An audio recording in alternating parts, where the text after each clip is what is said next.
In this video, we're going to have some fun ranking the best football boot brands currently on the market. Keep in mind, this is going to be based off of my opinion and the boots that I've tried on from these companies. And if you have your own opinion on the best football boot brand, please leave it in the comments below. And also, if you do enjoy this video, please smash the like button as well, because it really helps out the channel. All right, jumping straight into our list here, we have a real heavy hitter, and that's going to be Adidas. Now, Adidas has been around for a very long time. They've consistently been one of the biggest players in the football boot game. And honestly, if you asked me 3 or 4 years ago where they stood, I'd say that they were really struggling because they didn't have that many great models. The Copa was really struggling as a series. The Predator a couple generations back wasn't doing well either. But over the past 2 years, they've made a lot of positive changes. Right now, I think they have at least 3 or 4 great models. The Predator accuracy is great. The new Elite Predator is great as well. They improved the Copa from the Sense model over to the Copa Pure. That's a great boot as well. And the Crazy Fast is solid as well. I even have the Copa Gloro. I've got the new Copa Gloro from Adidas that I'm about to review shortly, and that's an amazing football boot. So for Adidas, I'm actually going to go A tier. I still think that there's a few other companies that have a slight edge on them in the current market, but they create great boots. They've been doing really well. So I think A tier is definitely fair for Adidas. All right, next up, we have another big brand, and that's going to be Lotto. So actually, Lotto was a lot bigger about 50 years ago. They were a pioneer in football boots, but over the past 10 years, they actually have dropped off a little bit. But they've made some technological innovations that can't be ignored. They did come up with the first ever laceless football boot, which is now something you see across a variety of brands, and it could be the way of the future. And Lotto, as far as their current models, their most popular is going to be the Solista, which is their current laceless football boot. I have tried it on before. It's got a great design and a pretty solid fit. For me, it's a little bit on the narrow side, so I prefer laceless boots from some other brands. And their other big model is going to be the Stadio, which is just a traditional leather football boot that's also pretty comfortable. And I think that Lotto maybe could do with getting a few additional models in their lineup, just be a little bit more innovative. But that being said, the few boots that they do have to choose from, they're pretty solid and they're not overpriced either. Most Lotto boots you can get well under $200. And because they're not quite as popular as some of the other brands here, you can even find them on sale for the majority of the time. Hopefully we see more of them in the coming years because I think they're a great company. But for now, I'm going to put them in the B tier.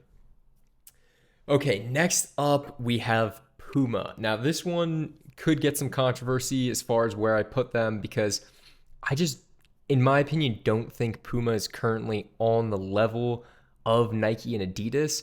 And I think Puma was actually doing better a couple years ago. And I think that they've been struggling in recent years to compete with some of the other heavy hitters. And right now, in my opinion, the only great boot that Puma offers is the Future. I've got the Match Edition of the Future here, which is actually the third takedown, but it's still a decent boot. And the Future Pro and the Future Ultimate are amazing football boots. However, some of the other options that Puma has, including the Ultra Ultimate as well as the Puma King Ultimate, I just don't think that they're that great, and I think that there's better alternatives in those categories.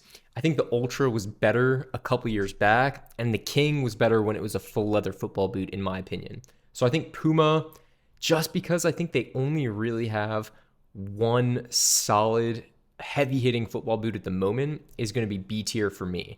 But the Future is good enough to get them B tier. And, they're coming out with new models every single year, so that could easily change after a new release. Next up, we have a company that I only discovered within the past year, and that's going to be Adler. They're a smaller Japanese company that only has a core line of 4 football boots, most of which are kangaroo leather. I think 3 of the 4 are full leather upper football boots, and then they have 1 synthetic model. I personally got the Adler Horenzos, which is the thinnest and lightest kangaroo leather football boot they have. It's essentially like a speed boot.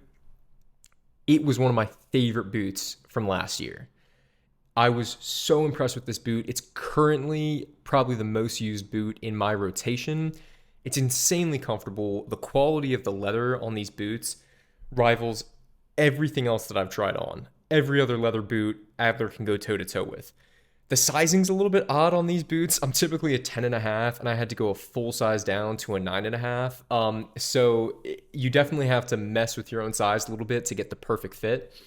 But these are amazing boots. I've only had them for 2 to 3 months now, so I'm still waiting to see what the durability is going to be like from the Adlers. But if the other models like the Yatagarasu and the Jakuraman are as good as the Horenzos that I have, I mean, this is an amazing brand. And if you haven't tried out their boots, I can definitely recommend them. I'm going to put Adler A tier.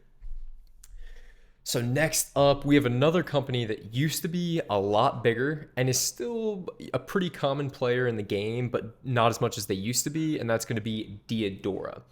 So I'll be honest, I have a couple problems with Diadora. First off, they don't have a huge selection as far as their model range. The Diadora Brazil is going to be their most popular boot. It's a full leather upper football boot that's offered in a lot of different styles. You can get an indoor version of it as well as obviously a firm ground version. But I think my biggest problem with the Diadora is the most premium version is expensive. It's an expensive leather football boot.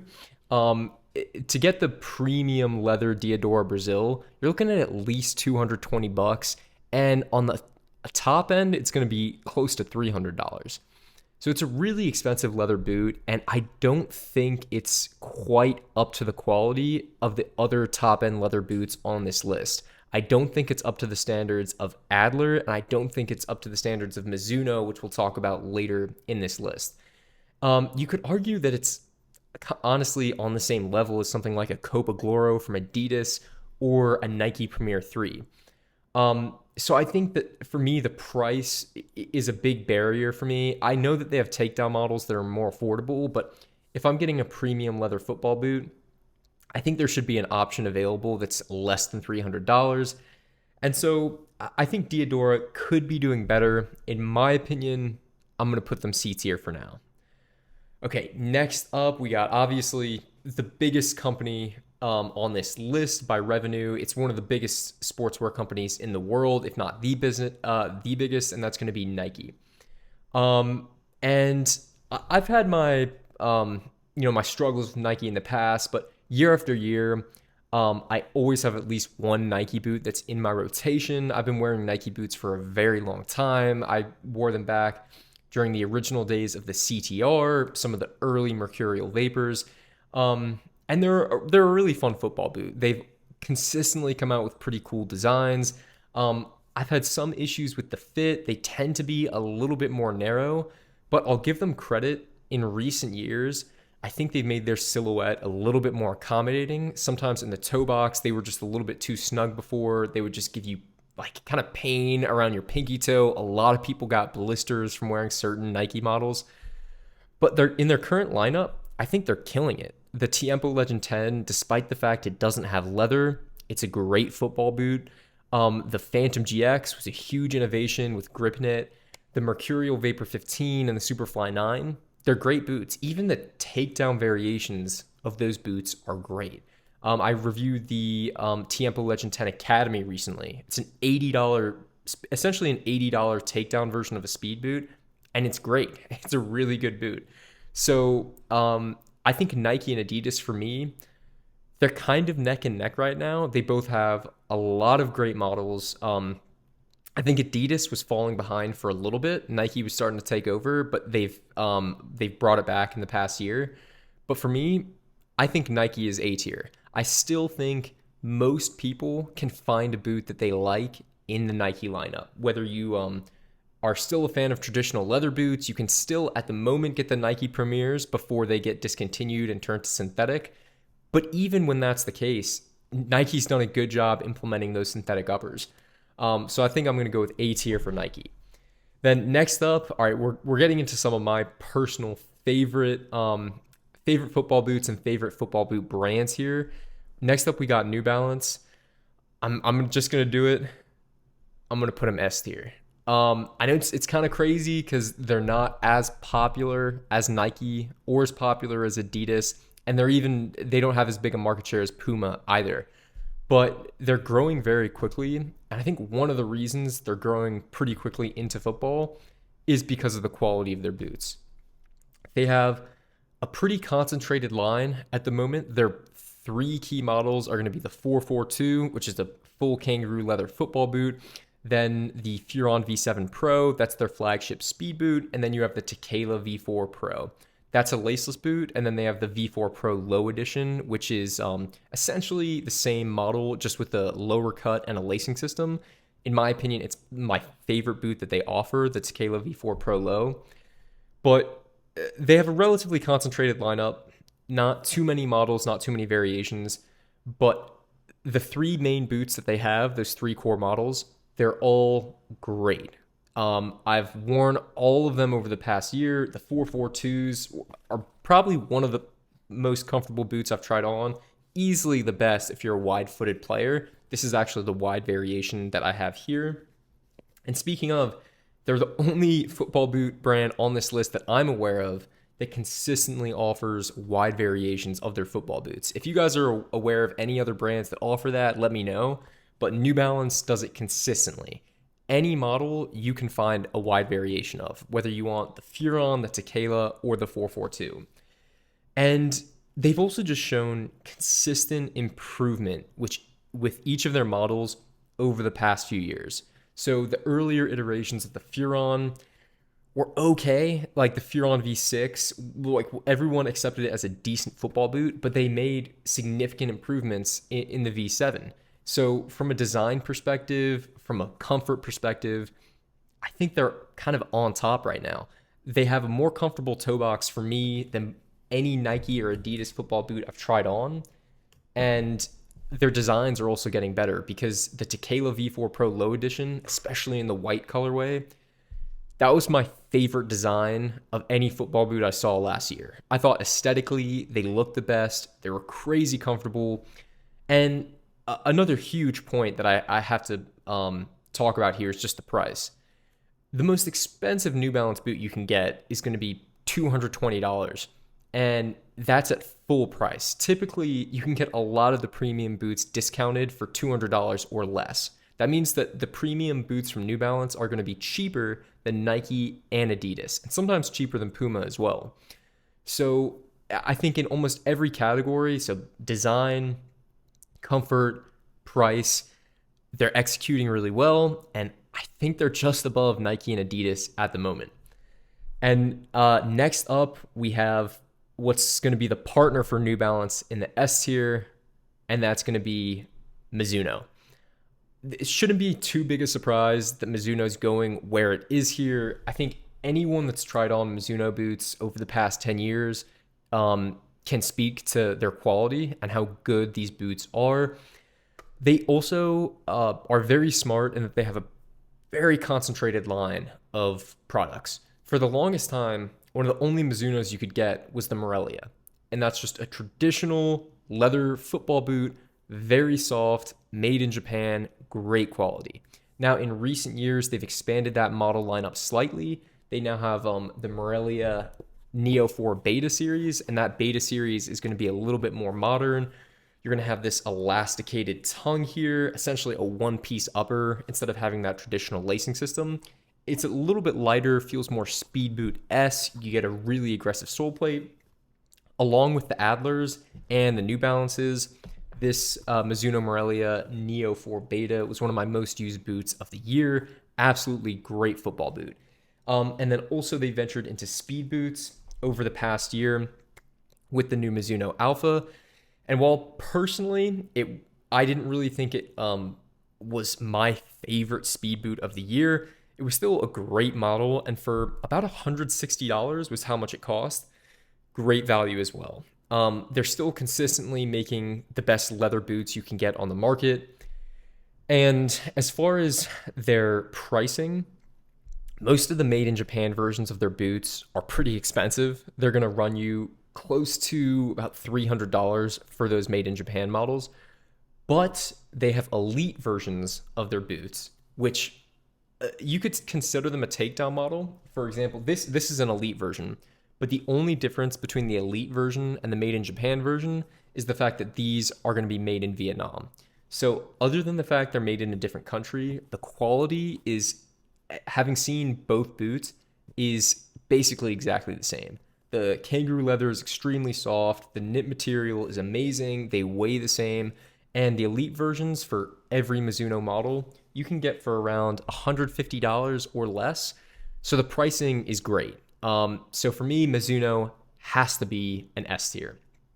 So next up, we have another brand that I think has been struggling in recent years. They're trying to get back into the game, and they used to be a much bigger player, and that's going to be Umbro.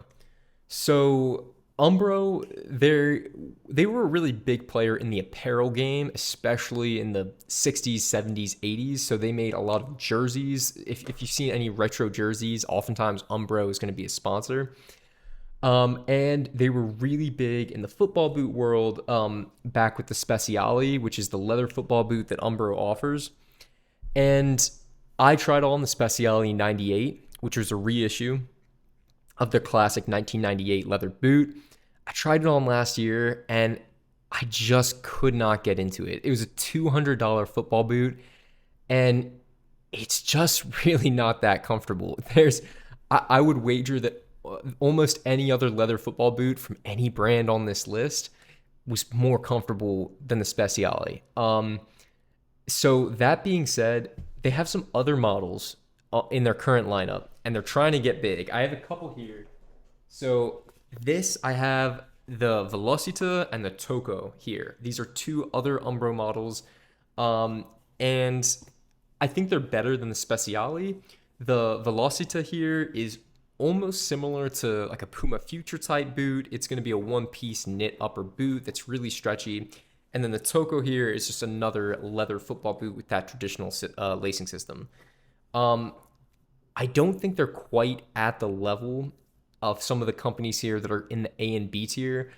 Although I think they're trying, they're still coming out with new models, and they definitely have room to improve. But for now, I'm going to put them C tier, right next to Diadora. And then next up, and I should say last, but not quite least, we have Under Armour. Now, Under Armour, American company, actually founded in Baltimore, not too far from where I grew up. They are a huge company in sportswear in general, but they haven't quite cracked their way into the world of football. They've done their best, but they haven't had one model that really has propelled them into center stage. Now, the main models they have at the moment are twofold. They have the Under Armour Magnetico and the Shadow model. And the Magnetico was the boot that Trent Alexander-Arnold wore before he switched over to the Adidas Predator. And it was really far out there. I could not get into the design of that boot. I think that they made a gamble with how they structured the upper, but I am just not a huge fan of the way that boot was designed. Now, the Shadow, on the other hand, it looks a little bit more interesting. I personally had a pair of the Under Armour Speed Force 3s. Those were an earlier pair of Under Armour boots. I had the indoor variation. They were a great indoor boot. They were really comfortable, and I think Under Armour actually has a lot of potential in the football boot space because unlike some of the other companies here, like unlike Diadora, for example, Under Armour has shown that they're willing to take risks and make a lot of changes from model to model. They're just looking for that one breakthrough that they haven't had yet. But they've had some hits over the years. I've enjoyed the pair of Under Armour boots that I had. But unfortunately, at this point in time, they've had just a few more misses than hits. But because I think they still have potential, I'm going to go B tier for Under Armour because they're still innovating. And I think within the next 3 years, we're going to see a boot from Under Armour that gets them into, maybe that Puma, Nike, Adidas category. Maybe they'll get some bigger brand deals as well, and that can propel them higher. But for now, they're going to be B tier. And that is going to do it for the tier list, guys. Hopefully you've enjoyed. If you did, leave a like, and I will see you in the next video.